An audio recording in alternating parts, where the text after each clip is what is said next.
Assalamualaikum warahmatullahi wabarakatuh. Kali ini kami berada di Kajang. Nah, ada di Kabupaten Bulukumba. Kita akan menjaga hutan lewat tradisi yang ada di Kajang. Seperti apakah tradisi dari suku Kajang ini? Kita berbincang dengan dua narasumber saya di kesempatan kali ini. Di samping kiri saya sekarang ada Pak Desa Tanatoa.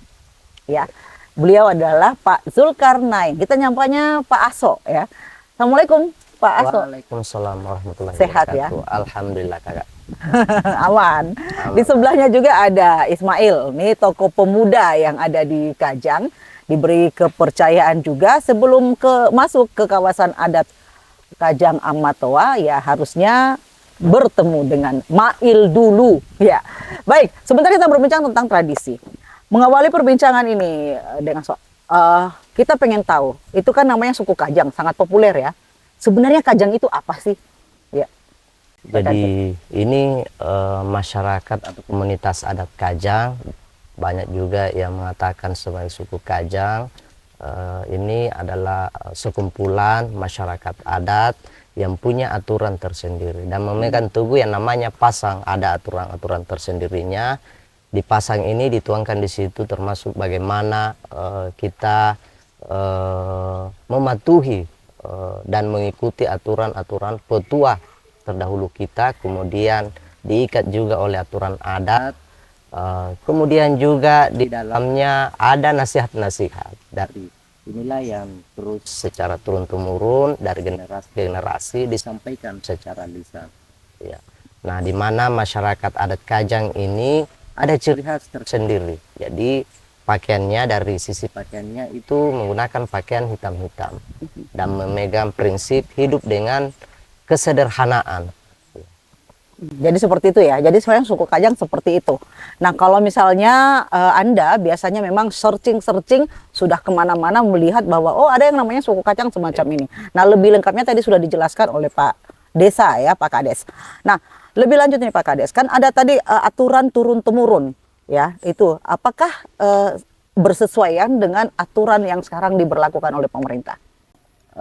Tetap seperti itu. Jadi artinya para orang-orang tua kita bagaimana menyampaikan dan mewariskan tradisi ini dari setiap zaman ke dari generasi ke generasi ya. Ya, sampaikan bagaimana kita tetap melestarikan itu aturan-aturan adat yang paling utama. Karena masyarakat adat Kajang ini yang kebiasaannya selalu dilaksanakan adalah nilai adatnya. Ya, hampir setiap hari kita laksanakan. Komitmennya itu bagaimana kita menjalankan aturan adat ini, menjalankan nilainya. Ya. Dan yang menarik adalah hutan adat yang ada di Kajang. Kenapa menarik? Karena dunia sangat terbuka dengan keberadaan hutan adat yang ada di Kajang. Bahkan ini dianggap sebagai paru-paru dunia, bukan hanya paru-paru yang ada di Indonesia gitu ya. Nah, aturan dari turun-temurun diantaranya pasti sudah mengatur tentang aturan itu sendiri. Begitu ya, Pak Kades ya. Kali ini kita ke tempatnya Ismail, generasi muda yang sempat disebut oleh Pak Kades tadi ya, bagaimana kemudian generasi muda Kajang ini mengelola hutan yang ada. Baik, Bung Ismail, ini kan menarik ya sebagai orang Kajang, khususnya dari kawasan Kajang Dalam ya. Ini tentu paru-paru dunia ya. Kita bicara soal hutan ini paru-paru dunia. Bagaimana sebenarnya sih masyarakat yang ada di dalam itu menjaga atau generasi muda dari Kajang ini menjaga supaya hutan ini betul-betul tetap lestari. Iya. Seperti itu. Jadi di masyarakat adat Kajang itu kan terdapat di sana ada struktural pemerintahan adat Kajang. Nah, termasuk hutan itu harga mati baginya untuk dipertahankan, untuk dipelihara. Orang Kajang sebutnya hutan itu adalah paru-paru dunia. Karena dengan bahasa lokal di Kajang, hutan itu menganggapnya bahwa ia adalah topena linoa, sarungnya ini dunia, sarungnya ini kampung. Dia yang menentukan panas dinginnya sebuah kampung. Nah, di dalam hutan itu terdapat beberapa titik yang orang Kajang anggap itu adalah sakral. Nah, sesuatu yang sakral bagi orang Kajang itu tidak boleh kelihatan auratnya, tidak boleh kelihatan di permukaan, harus pakai sarung. Dan sarung tersebut itulah hutan. Itulah orang Kajang ya bilangnya tadi, hutan itu sangat penting dijaga di era digitalisasi hari ini. Ya. Di dalam hutan terdapat 4 larangan yang harus kita patuhi. Yang pertama, tak bangkaju, tunubani, tatauhe, dan raudoang. Kenapa itu dijaga? Karena itu adalah siklus Ekosistem ya. ekosistem. Kalau kita menebang kayu di sini tanpa izin Amatoa, itu kita dapat denda sampulon rua reala dengan nilai rupiah 12 juta. Kalau lebah tidak ada di sini di kampung, itu kan berarti tidak ada penyerbukan. Bahkan petani bilang sia-sia kita menanam jika tidak ada penyerbukan. Di sana otomatis kurang pembuahan, di situ kurang maksimal kehidupannya kita. Ya. Tatauhe, ambil rotan. Rotan ini sangat penting bagi keperluan-keperluan jika ada acara adat ditunaikan di Kajang. Hampir semua acara adat, termasuk sampai pada acara kematian, itu rotan itu harus ada. Nah, apalagi kalau mengambil udang. Udang itu dipakai jika ada ritual adat Kajang ditunaikan.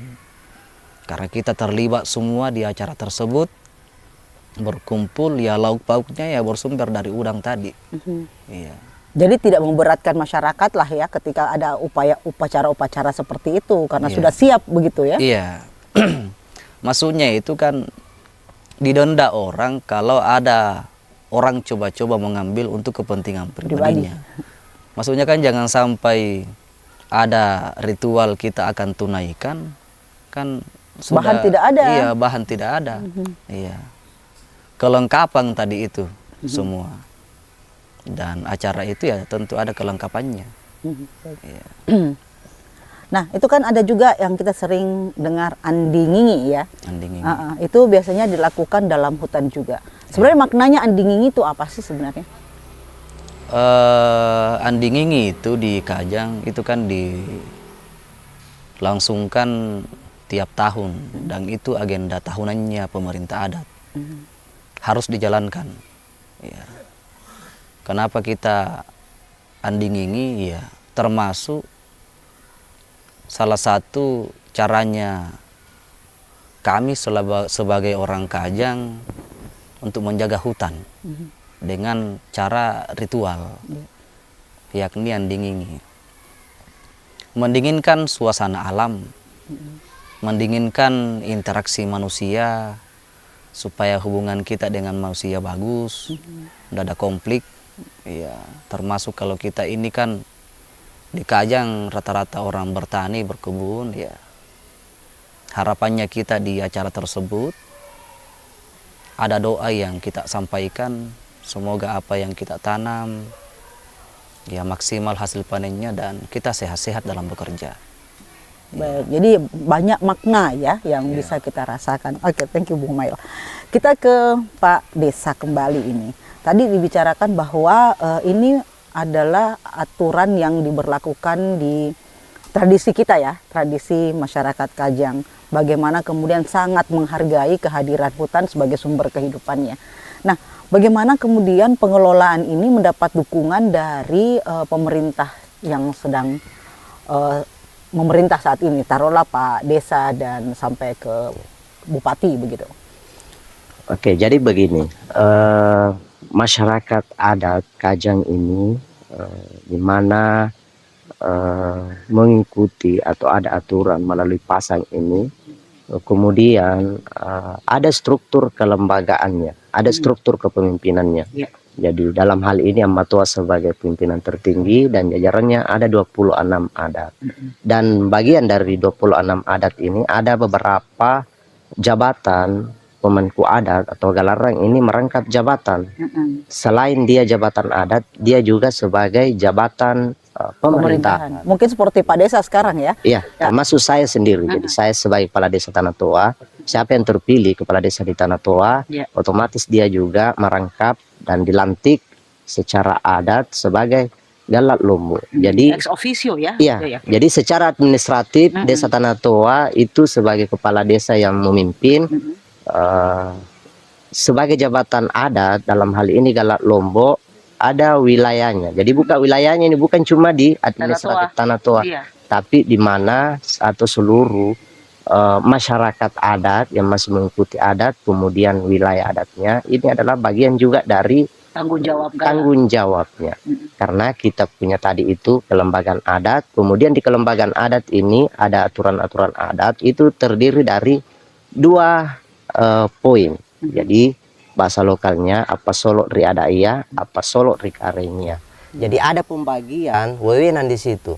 Jadi salah satunya apa solok ri adaiya termasuk yang sudah dijelaskan tadi Bu Mail bahwa aturan adat atau dari 4 poin ini itu adalah murni wewenang Ambatua. Jadi seketika ada yang melanggar dari 4 poin ini maka itu dikenakan sanksi adat. Kemudian apa solok ri karenya ada juga poinnya. Ya. Jadi termasuk misalnya penghinaan di situ, tutulahan rapat tunubola, ada di situ bahwa penghinaan, kemudian merusak rumahnya orang, kemudian termasuk persinahan. Itu wewenang hukum positif dalam hal ini pemerintahan itu adalah wilayahnya dan tetap berkoordinasi dengan pimpinan adat. Tapi yang sebagaimana yang dijelaskan tadi Bu Mail itu murni yang harus diselesaikan tersendiri dan pemerintah di situ hadir memberikan sepenuhnya kepercayaan kepada adat untuk menyelesaikan itu. Ya, apapun hasil keputusannya dan hasil keputusannya itu tidak mungkin untuk mau merugikan orang banyak, kemudian mau merugikan ini struktur tatanan negara. Baik. Ya, sehingga kita kembali ke potensi hutan dengan aturan-aturan yang ada.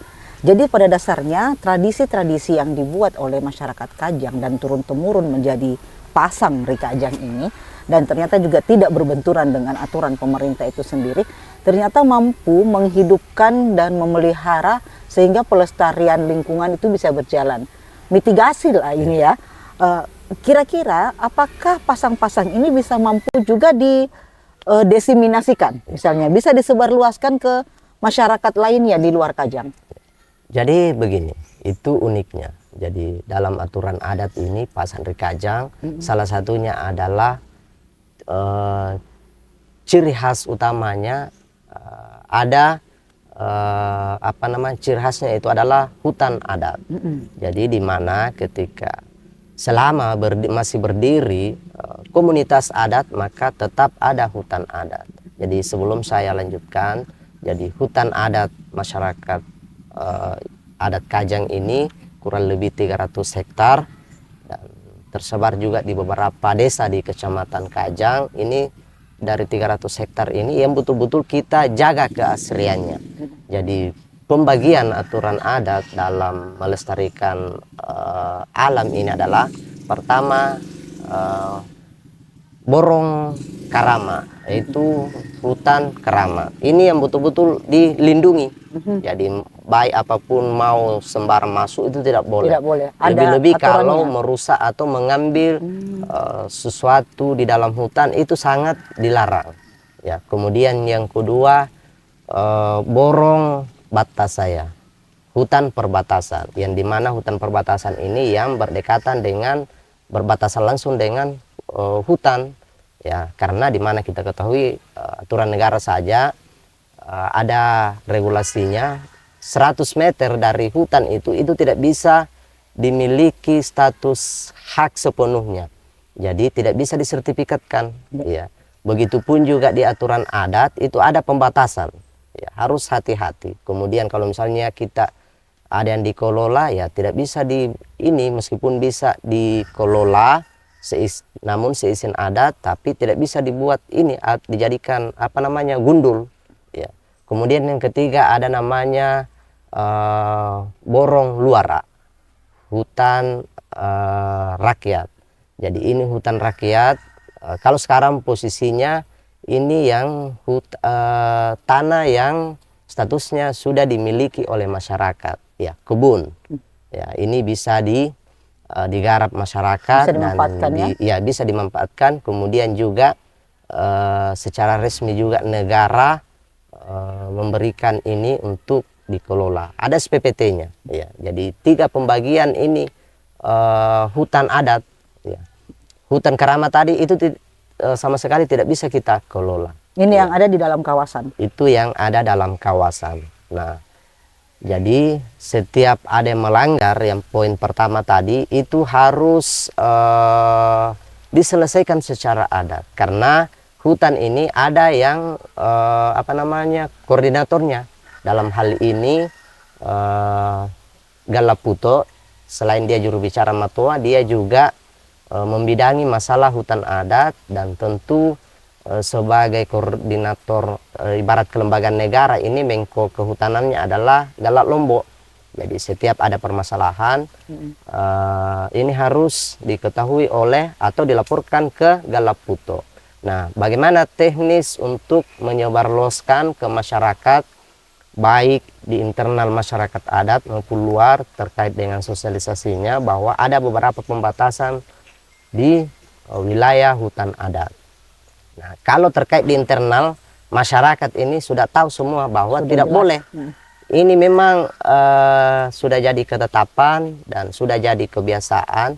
Kenapa seperti itu? Karena ini dimulai dari lingkungan keluarga. Jadi orang tua memberikan sosialisasi ke generasi anak-anaknya bahwa seperti ini. Kenapa kita pertahankan hutan? Karena banyak fungsinya. Ya. Salah satunya sudah jelaskan Mbak Mail bahwa selain untuk menjaga keasliannya, juga menjaga ekosistem, termasuk juga mengatur cuaca. Kemudian bagaimana juga mengatur masalah cadangan air, karena di hutan ini aliran-aliran sungai di hutan ini yang mengalir ke sawah-sawah masyarakat adat, termasuk perkampungan masyarakat ya. Iya. Jadi begini, di dalam hutan ini memang kita sosialisasikan bahwa tidak boleh sama sekali kita ambil, baik itu tangkainya ataupun misalnya ada yang roboh tumbang, kita biarkan begitu saja, karena ini yang menjadi pohon yang tumbang ini itu yang jadi pupuk supaya perkembangbiakan anak-anakannya ini bagus. Nah, jadi misalnya pohon besar dibiarkan saja besar, tumbang dengan sendirinya. Dan yang pohon yang besar yang tumbang ini yang jadi pupuk. Jadi artinya mengalir, hutan ini isinya mengalir. Artinya ya dibiarkan saja, dijaga kelestariannya, karena ini tadi sudah jelaskan bahwa hutan ini adalah bagian dari selimut bumi. Ya. Baik, ini menarik ya, karena sebenarnya kadang-kadang namanya perasaan, ada yang namanya keinginan gitu ya. Ini tertantang, lihat hutan, wah kayaknya kayunya ini bagus ini untuk dijual. Muncullah illegal logging biasa ya. Nah, ternyata masyarakat dengan tradisi yang dipegang di Kajang ini malah lebih menguatkan bahwa ini sebenarnya kalau kita tebang, terlepas dari persoalan sanksi, itu akan berefek kepada diri kita sendiri. Kita akan kekurangan sumber kehidupan ya. Di antaranya adalah pasti seperti yang disebutkan tadi, sumber air ya untuk kehidupan. Kita ke Bang Mail. Mail. Ya. Dalam hutan sendiri itu kan dan dalam tradisi yang ada, di antaranya adalah menjaga pasang dengan etika-etikanya dan norma-norma yang terbangun. Nah, tadi juga sudah disampaikan oleh Pak Kepala Desa bahwa Di antaranya adalah bagaimana ekosistem, dan Amail juga tadi sudah menjelaskan ekosistem yang tidak boleh. Bahkan ada tadi bahasa kalau sudah tertebang sendiri, misalnya terhubung sendiri, itu bahkan tidak disentuh oleh manusia. Ya kan seperti itu. Karena ada makna-makna positif yang bisa menghasilkan untuk sama-sama menjaga hutan. Nah, bagaimana sendiri pemanfaatan misalnya sumber-sumber kehidupan dari hutan ini oleh masyarakat adat? Tadi sudah dijelaskan, dipetakan pembagian hutan oleh Pak Desa Puto Aso. Ada Borong Karasaya, hutan keramat, ada Batasaya, dan ada Luaraya. Kalau urusan pemanfaatan sumber daya alam yang sumbernya dari hutan ke masyarakat adat,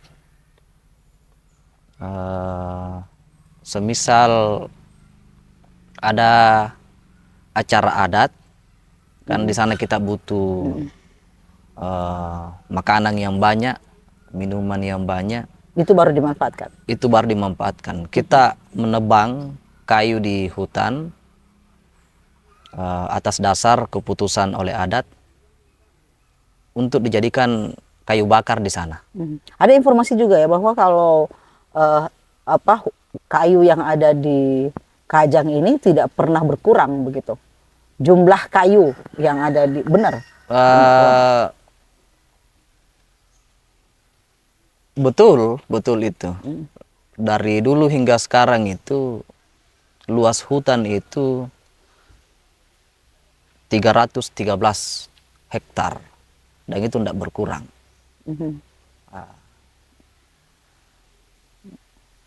Contoh tadi, kalau ada kayu besar yang roboh, jatuh, itu dibiarkan tidak diganggu ya. Iya, dibiarkan begitu saja dan akan menjadi suplemen gizi bagi pepohonan yang masih kecil yang akan tumbuh besar juga. Iya. Jadi saling menghidupi di sana. Jadi sebenarnya sudah ada juga ini sebenarnya generasi selanjutnya yang menggantikan ya. Iya. Seperti itu ya. Iya. Iya. Nah, kalau sumber mata air tadi ya sudah Pak Desa sudah sampaikan itu sampai ke sawah, ke masyarakat. Apakah juga di sumur-sumur yang ada di dalam kawasan ini juga sumber mata airnya dari sumur yang kita punya di Kajang itu di dalam itu sumbernya dari hutan. Karena rata-rata sumur yang ada di kampung di dalam itu tidak jauh dari hutan. Jalan sungai yang dibuatkan penampungan di situ. Jadi istilahnya dia penampungan ya, bukan sumur ya. Iya. Penampungan. Bahasanya penampungan karena kalau sumur agak dalam ya. Agak dalam. Kalau ini tidak dalam. Tidak dalam, ditimba dengan pakai tangan itu. Ini seperti kita mandi pakai ember. Iya, pakai ember. Cuma pakai gayung ya. Iya, pakai gayung. Luar biasa. Tentunya kan saya ke Pak Desa lagi nih. Masyarakat yang masih dijaga tradisinya adalah tidak menerima potensi modernisasi berada di dalam. Ya, mungkin karena diantaranya potensi modernisasi ini bisa mengganggu hutan ya. Nah, bagaimana kemudian interaksi luar secara sosial kemasyarakatan itu bisa ikut berkembang dalam masyarakat adat kita? Jadi begini kakak, jadi masyarakat adat ini atau bagian dari komunitas adat Kajang ini terdiri atau terbagi dari 2 wilayah. Ya. Nah, kawasan dalam, kawasan luar. Jadi selama ini banyak yang menafsirkan bahwa Kajang itu miliknya orang dalam kawasan atau Kajang dalam. Nah, yang kita ketahui sebagai bagian dari masyarakat adat, ya selama dia menjalankan nilai adat meskipun dia tidak tinggal di kawasan adat, tetap dia sebagai masyarakat adat. Ya, nah terkait jadi masyarakat jadi kelembagaan adat ini hadir itu tidak memberikan penekanan ke masyarakat. Jadi artinya memberi secara demokrasi. Jadi tidak ada paksaan. Jadi masyarakat yang mau menyesuaikan atau mau berbaur dengan dunia modernisasi, itu tidak ada larangan. Tapi selama dia di luar kawasan. Karena tadi saya sudah jelaskan bahwa Kajang ini terdiri dari 2 kawasan. Jadi begini sebelumnya, kalau kita mau memetakan Kajang ini memang betul terdiri dari 2 wilayah, Kajang dalam, Kajang luar. Itu tersebar khususnya di Kecamatan Kajang, dan ada juga wilayahnya di di kecamatan lain. Dan ada juga masyarakat adat yang berbatasan langsung dengan Kabupaten Sinjai. Ya. Nah, itu tadi itu yang di luar sebagai atau bagian dari Kajang luar. Nah, Kajang dalam ini terdiri dari 2 kawasan. Ibaratnya sebagai pusat pemerintahan kelembagaan negara ini, pusat ibu kotanya di Jakarta. Nah, sama dengan di sini, artinya pusat keberadaan masyarakat adat atau struktur kelembagaannya itu berada di Desa Tanah Toa. Itu yang masuk dalam Kajang dalam. Nah, Kajang dalam ini terdiri dari 2 kawasan. Karena Tanah Toa itu, Desa Tanah Toa terdiri dari 9 dusun. Jadi 9 dusun ini terbagi 2 wilayah, 2 kawasan. 2 dusun itu di luar kawasan. Dan 7 dusun itu di dalam kawasan. 2 dusun ini itu sudah bisa berbaur, bisa akulturasi dengan budaya luar, bisa modern. Artinya tapi ada batasan, artinya yang bisa modern ini sesuai dengan zaman, termasuk bangunan rumahnya bisa berubah, bisa mengikuti, zaman. Kemudian sisi infrastruktur, kemudian sebagai pusat perekonomian, ada pasar, ada sekolah, ada pusat fasilitas ibadah, kemudian pusat kesehatan, itu di 2 dusun itu. Tapi yang tidak berubah atau tidak ada perbedaan masyarakat dalam kawasan dengan luar kawasan dari sisi pelaksanaan nilainya. Jadi misal masyarakat yang di luar kawasan ini menjalankan nilai adat atau ritus itu sama, tidak ada perbedaan. Bahwa apa yang dilakukan di dalam kawasan tetap juga dilakukan di luar, dan perlengkapan yang dibutuhkan tetap sama. Ya. Jadi hanya yang berubah ini dari luarnya saja, artinya secara administratif saja. Ya. Nah, yang 7 dusun di dalam kawasan ini, 1 dusun itu dipusatkan sebagai benteng namanya. Kebetulan juga dusun benteng namanya. Jadi situ sama sekali tidak bisa dari infrastruktur, bangunan rumahnya masyarakat tidak boleh berubah, kemudian fasilitas modernisasi itu tidak bisa. Nah, kalau yang 6 dusun ini ada beberapa dalam 1 dusun wilayahnya itu bisa masuk misalnya sebagai alat penunjang kendaraan, itu bisa. Tapi ada batasan di situ. Jadi jelas. Ya. Beda dengan suku Baduy, jelas pembagiannya. Ada wilayahnya dipagar bahwa Baduy dalam, Baduy luar. Tapi inilah ujian bagi masyarakat adat Kajang, bagaimana tetap melestarikan itu dan tetap komitmen. Ya, meskipun banyak pemetaan, tapi sampai hari ini itu tidak ada perubahan. Tetap dilestarikan, tetap dilaksanakan atau dijalankan oleh masyarakat adat. Nah, kemudian juga kita sebagai pemerintah hadir, bagaimana kita melindungi adat, ada batasan-batasan tersendiri. Karena saya sebagai Kepala Desa Tanah Toa tentu mau melakukan sesuai dengan regulasi dan instruksi dari kementerian, dalam hal ini Kementerian Desa, kita mau membangun desa. Ya. Nah, kalau jabatan adat sebagai Galak Lombok, ya kita tentu mau mempertahankan nilai-nilai budaya. Ya, bagaimana? Jadi kebetulan juga saya sebagai kepala desa dan saya juga merangkap jabatan sebagai Galak Lombok.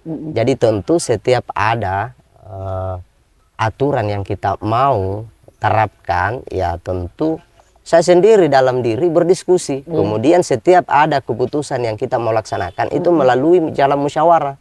Iya. Jadi tidak ada yang dirugikan. Tidak lah ada ya. yang dirugikan. Jadi itu. itulah keunikannya masyarakat adat Kajang. Ya, bukan berarti bahwa menolak modernisasi, tetapi wilayah-wilayah tertentu itu kita pertahankan. Ya. Kita komitmen sesuai dengan di dalam pasam bahwa hari ini apa yang kau makan, apa yang ada, yang paling utama juga tentu ingat juga generasimu, sisakan juga generasimu ke depan. Jadi jangan maruk Iya. gitu ya, jangan rakus. Jangan gitu ya. rakus lah. Kenapa banyak yang bertanya bahwa Kajang ini bisa masyarakatnya sudah bisa berbaur, sudah bisa artinya berinteraksi dengan dunia luar, kemudian bisa melanjutkan pendidikan. Tetapi ini di aturan adat tidak ada juga batasan. Tapi selama kembali ya jangan ikuti ini. Ada wilayah-wilayah tertentu. Iya. Iya. Itulah batasan-batasan yang diberikan. Ada batasan-batasan. Iya, baik. Jadi sebenarnya pada dasarnya tidak ada larangan-larangan yang sebenarnya mengganggu ya. Jadi yang ada adalah tradisi ini lebih sebenarnya menguatkan apa yang harusnya dilakukan oleh masyarakat itu sendiri. Baik, terakhir nih, Mumail. Nah, tentunya semua potensi yang dimiliki di Kajang itu seperti kalau bahasanya Pak Kepala Desa tadi sudah ada titipan turun-temurun. Jangan yang hari ini bisa menikmati yang sekarang langsung habis. Tidak ada disimpankan untuk mereka yang akan datang. Jadi memang bicara soal kehidupan itu adalah bicara tentang masa depan. Bahwa bukan hidup kita sendiri tapi hidup untuk seluruh generasi. Nah bagaimana closing statementnya Bung Mail dengan keberadaan yang ada kan sekarang? Diperjelas itu oleh bahasa pasang dari Kajang yang mengatakan jagai linoa lolomonena rupa tahu si orang ngamboronga punna nutak bangi kajuari boronga pada jinu panraki kalenu natu husenu nasaba rauna kulengon tak bosi na akak na kulenan romata ere. Artinya ini perintah leluhur orang Kajang. Kalau ini bumi harus kita jaga bumi ini beserta isinya, manusia sekaligus hutan. Kalau Anda menebang hutan, sama halnya kau tebang dirimu sendiri, sekaligus generasimu akan datang. Karena kita yakini daunnya dapat memancing turunnya hujan, menentukan panas dinginnya sebuah kampung ini, dan akar-akar itu dapat menyimpang mata air. Kita di Kajang melihat nikmat ini, melihat alam ini adalah titipan. Sehingga di situ kita berpijak bahwa hutan itu bukan barang dagangan. Harus kita jaga. Karena jelas di ayat, satu orang pun bagi orang yang rakus itu tidak cukup baginya. Makanya kita harus jaga secara kolektif berdasarkan pasang Kajang. Kalau hutan itu adalah sama-sama kita miliki, sama-sama kita jaga, dan hidupnya kita bergantung darinya, dan hidupnya hutan ya bergantung di kita juga. Apa yang kita makan hari ini jangan habisi, sisakan juga bagi generasi kita yang akan datang. Iya, baik. Ini menarik ya, dan salah satunya adalah juga bagian dari penerimaan masyarakat Kajang terhadap interaksi sosial dunia modern adalah mereka juga melihat ada potensi-potensi ini. Kan ada sarung, ada pasapu ya Pak Kades ini ya. Ini pasapu nih bukan penyapu, pasapu disimpan di kepala ya. Jadi ini bahasa Kajangnya pasapu ya. Nah ini biasanya dipakai untuk menutup kepala. Nah ini bagian juga sebenarnya bentuk-bentuk menutup auratnya ya. Kalau dibahasakan tadi auratnya bumi itu adalah sarung. Nah ini datang dari potensi masyarakat adat Kajang, mereka menenun ini. Dan ini menariknya karena warna ini tidak dari pabrikan ya, karena mereka ambilnya dari pohon, apa namanya, pohon tintanya? Daun tarung. Daun tarung. Iya. Jadi ini ada indigo. Iya, ini disiapkan oleh masyarakat sendiri. Nah, ini diantaranya ada sarungnya nih, sarung. Sarung ini juga yang hitam, memang hitam ya, karena memang tadi disampaikan bahwa ini adalah kesederhanaan.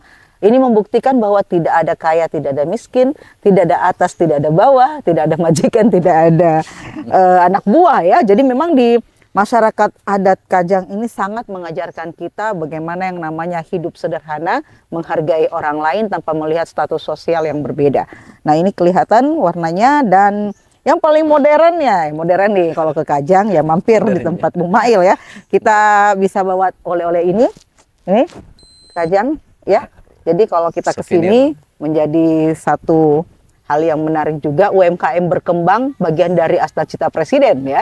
Bagaimana mengembangkan potensi-potensi UMKM yang ada. Nih ada pasang.